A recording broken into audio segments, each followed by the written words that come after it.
ABŞ və İsrailin fevralın 28-dən etibarən İrana qarşı başlatdığı hərbi əməliyyatlar qlobal enerji və qiymətli metallar bazarında kəskin bahalaşmaya səbəb olub.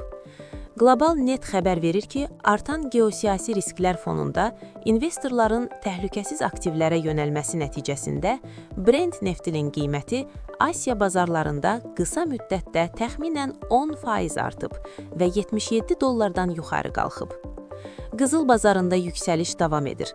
Unsiyalıq qızıl günə $5312 başlayıb, gün ərzində $5303 $5393 arasında dəyişib və hazırda təxminən $5361 səviyyəsindədir.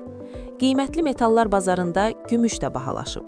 Unsiyalıq gümüş günə $95,6 başlayıb, $92,4 $96,41 aralığında dəyişərək hazırda təxminən $93,51 səviyyəsindədir.